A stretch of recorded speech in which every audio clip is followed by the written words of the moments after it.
Hey there. I want to make a quick video here on just a tutorial on how to use the replay viewer just a little bit more efficiently, especially alongside of EpicPen. So the first thing I want to point out is that I am currently running on um, borderless, and I am getting 144 frames per second here in game.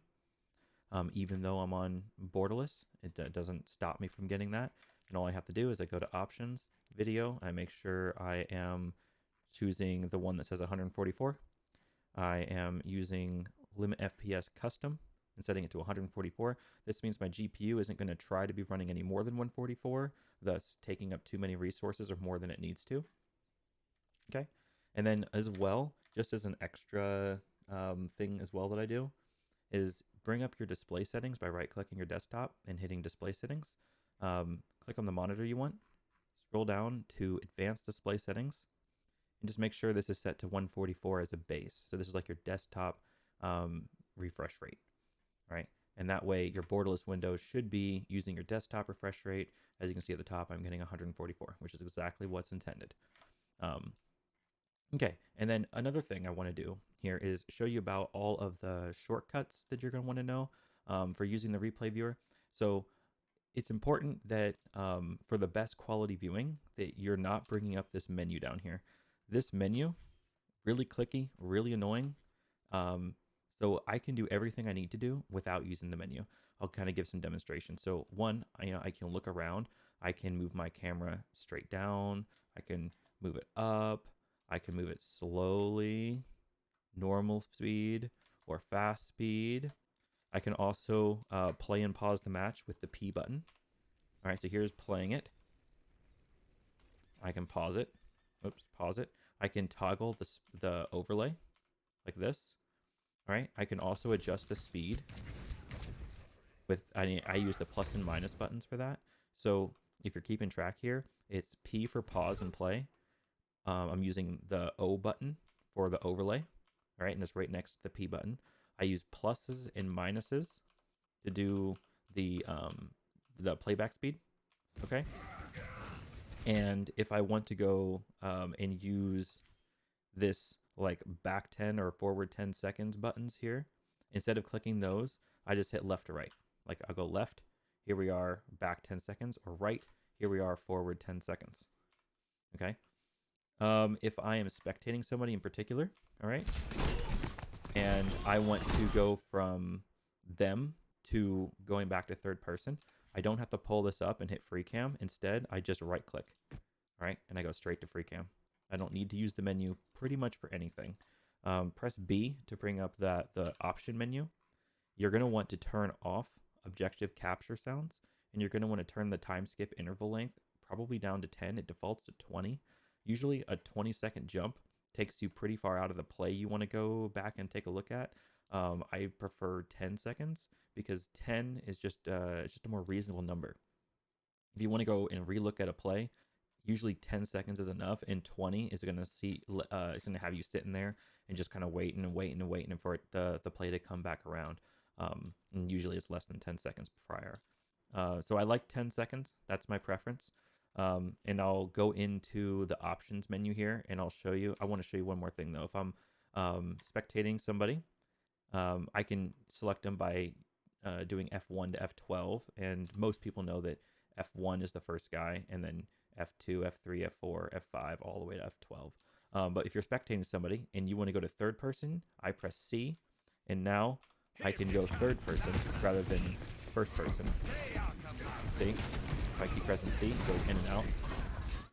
That's another thing you can do, although it's not as useful. Normally people aren't going to be toggling that on and off.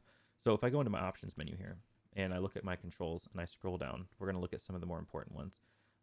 It's really when you get down to like spectate that you're going to start seeing these. So the spectate players, F1 to F12 is all going to be right here. The overlay button, you're going to see that spectate toggle overlay. I have it set to O. Spectate toggle pause right here, P. That's what I use for that. Let's see, the spectate toggle third person. That's when you're like looking at somebody and seeing in third person, and you want to hit C to look at their first person view instead. I use the right click to spectate target under reticle. This is like a poor description of what this is. This is going from spectating them personally to free cam. That's what this button is. So that's a terrible description, but that's what this button does. I'll demonstrate that one more time to show you what I'm talking about here. That's me pulling my camera off of them like that. That's right click. Okay. I'm gonna go back in here, scroll back down again. So that's the spectate target under reticle. I use left shift to move the camera quickly. I hold that while I move around to go quick.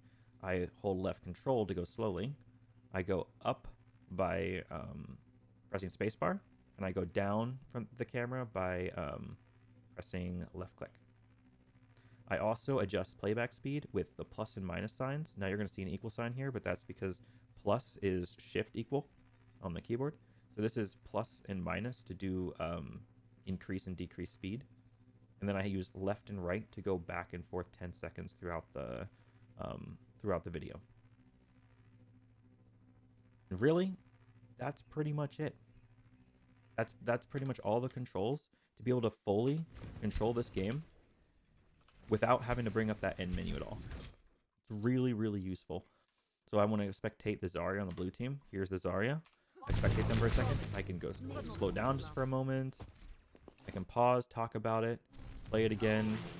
I can press right click to pull out. Watch what's happening. I can move quickly up here. I can turn off the spectate overlay if it's annoying. I can turn it back on if I need to. I can go back 10 seconds. Play at normal speed. All this can be done with hotkeys. All of it. And it's best if it is done with hotkeys. And now I want to show you how to enable the Epic Pen to work flawlessly as well. So I have my Epic Pen set up with keybinds as well. If I press Control F, it brings up the pen, and you'll notice it over here. Okay, so I got my pen. I can draw on the screen. Okay, and then I can hit Control Z to remove the last thing I did.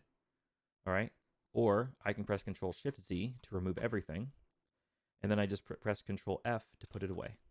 When I put it away and click the screen, I'm back to controlling Overwatch. You notice, didn't have to bring up the escape menu, didn't have to bring up the end menu, none of that. Now, if I go right back into it, sometimes it does a thing where I'm controlling the screen on Overwatch, and I'm also controlling the pen at the same time. And it's kind of like I got the camera and the pen working at the same time. It's a little bit jarring. All you have to do is just put a dot, and you're suddenly just controlling Epic Pen from then forward. You're not going to control the camera on Overwatch anymore. You can do your thing, and then you hit Control Shift Z to remove all of that, Control F to put the pen away. And again, you can just repeat that. You can just say, like put on the overlay, and you can say, hey, Anna, I like your position, but you could have just been like over here and shooting, over here, whatever you want to say. And then put that away, and then you're good. Like, it's fluid, it's flawless. The hotkeys, I'm telling you, they're the stuff. And if you wanted that here, I have this thing now. See, I've got the pen up, but I'm controlling Overwatch. Now watch, I get the angle I want. I just click a dot in the center of the screen. And now I can control the pen without controlling Overwatch. You see that? Okay. Now, you're looking at this. If you want to set those hotkeys, you go to the menu. You hit Settings. All right? And in this settings menu, you're going to scroll down, and you're going to look at these hotkeys here. This is where you get to toggle the visibility. This is where you can put the pencil. That's the pencil thing that I'm using to draw. And then you can do undo with Control Z. I prefer Control Z because that's the actual undo hotkey, global for Windows. And then clear screen will undo everything. That will take off all of the pen marks. Okay, so Control Z to remove the last thing you did, or Control Shift Z to just clear the whole screen. And that's really all the hotkeys you need, honestly. So you just got to remember to have Control F to control visibility. I use actually Control D just in case I'm not doing the pen for some reason. It's not on there. Then I can click the pen without having to move over here and adjust anything. Do what I need to do. Get rid of it. Control F to put it away. Simple enough. Never have to bring up a menu, ever. And that's pretty much it.